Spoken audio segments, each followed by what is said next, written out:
Attention please. Let's all pray. In the Father, the Son, and the Holy Spirit. Amen.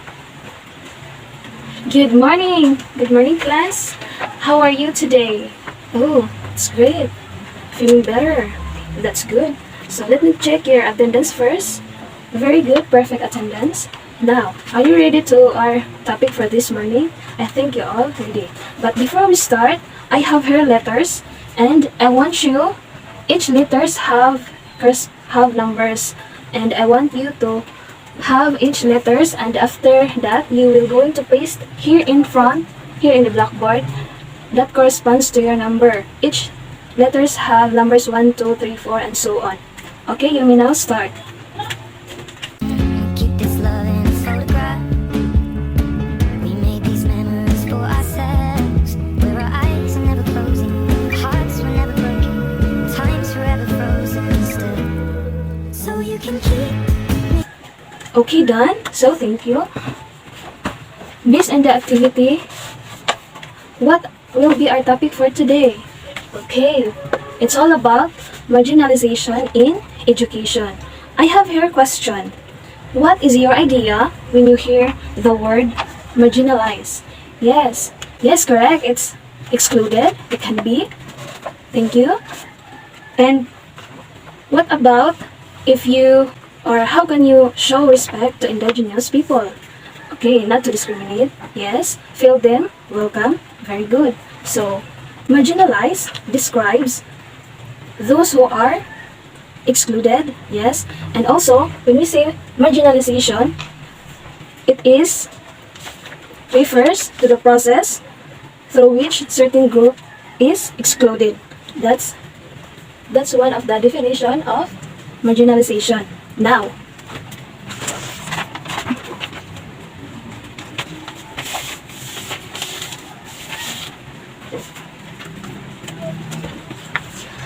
before that class, marginalization in education, the theory of marginalization can trace its root to the theory of the marginal man, which at first pointed to the peculiar personality and traits that arises when a person is situated in marginal position among two social environment that are not completely matched. Now, according to Robert Park and Everett B. Stonquist's analysis of the marginal man focuses on an individual who is born and raised in one culture and is emerged in a different prevailing culture, such as this transition class situates the individual in enduring interaction and connection with different cultures, different religion, language, race, and political beliefs, brought about schooling, intercultural marriage, immigration, and other factors. Have you experienced class to be or being rejected? Yes. How does it feel? It feels hurt, yes, and you feel sad.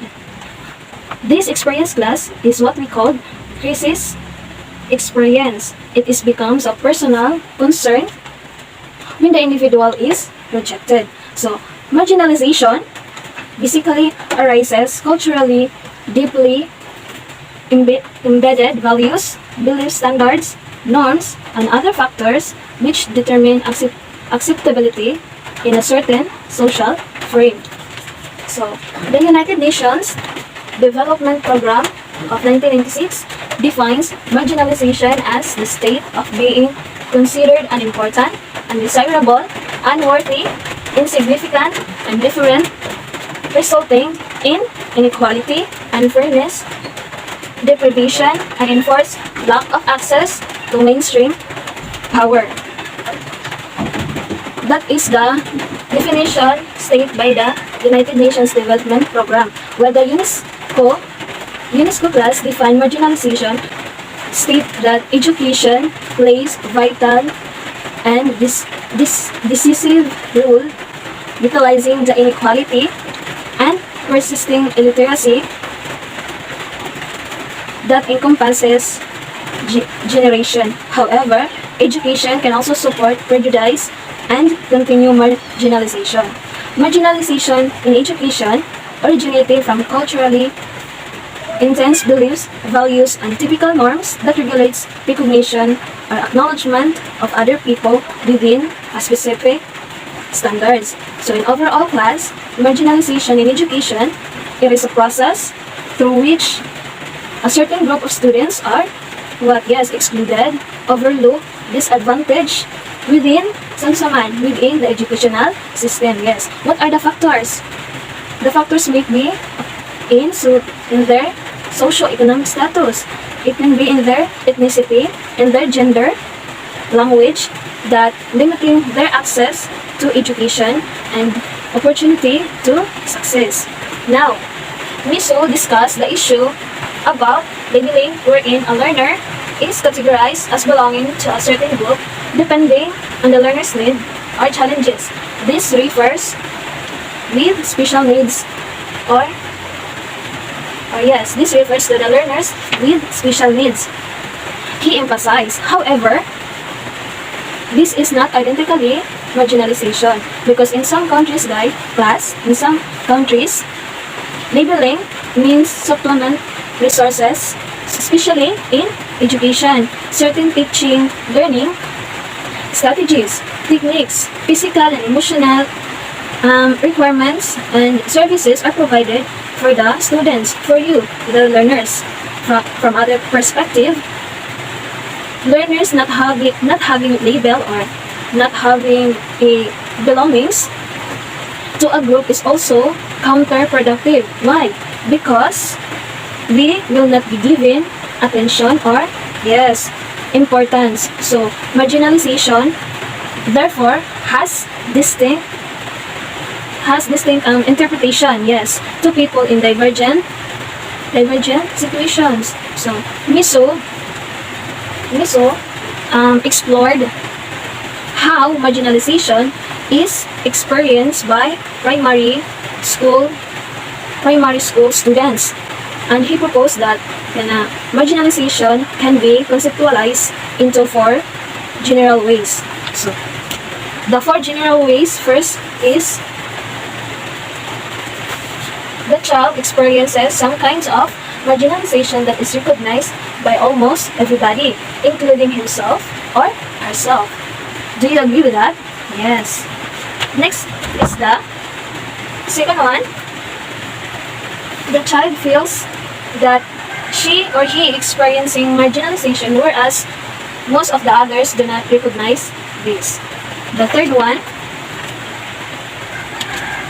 when a child found in what appears to be marginalized situations but does not feel it or does not view it as marginalization. And lastly, when a child is experiencing marginalization but does not admit it. So, iharanggi noon. So, Miso suggests that this perspective of students can provide a way of examining processors, systems, and occurrence in school and be assessed in the awareness of and response to marginalization. It is important for adults in education to be conscious of this issue and put a stop to it. So, we must include that marginalization in education is really crucial, and we need to consider those people, especially indigenous people, to feel valued, accept their way of living, their way of communicating, their own language, their own cultures and beliefs. So now, I have here, are you ready for our application? Okay, I will group you into 4, the class will, okay, group 1, group 2, group 3, group 4. So, you are going to make a poster that shows respect, love, and courage for those indigenous people. And after that, present your output here in front. And for your guidance, here's the criteria.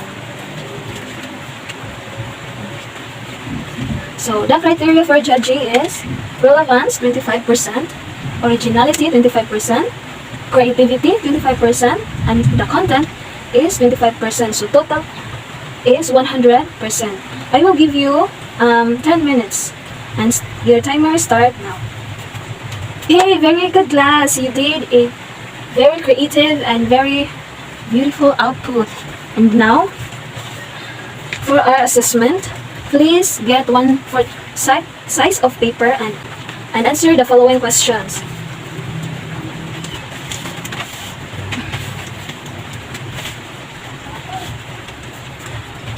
The direction here is fill in the blank.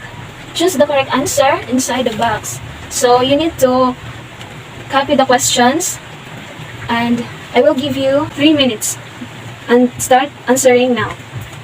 Class, time's up. We need to check your activity. Okay, please read number 1. The theory of blank can trace its root to the theory of the marginal man. So what is the answer? Yes, that is, the correct answer is marginalization. Second, a blank becomes a personal concern when the individual is rejected. So what is the answer? Correct. This is experience. Third, blank can also support prejudice and continue marginalization. What is the answer? It's education. Correct.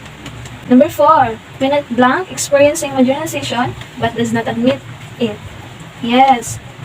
The correct answer is child. And lastly, number 5, it is important for adults in education to be blank of this issue and put a stop to it. Yeah, I mean conscious of this issue and put a stop to it. Who get perfect? Very good. So for your assignment class, please study in advance the next topic. And I want to leave you a quote saying, education's goal is to cultivate critical thinking and character, but silencing marginalized voices deprives us of diverse perspective and equality. I hope class you learned something, and that would be all. Thank you and God bless us all.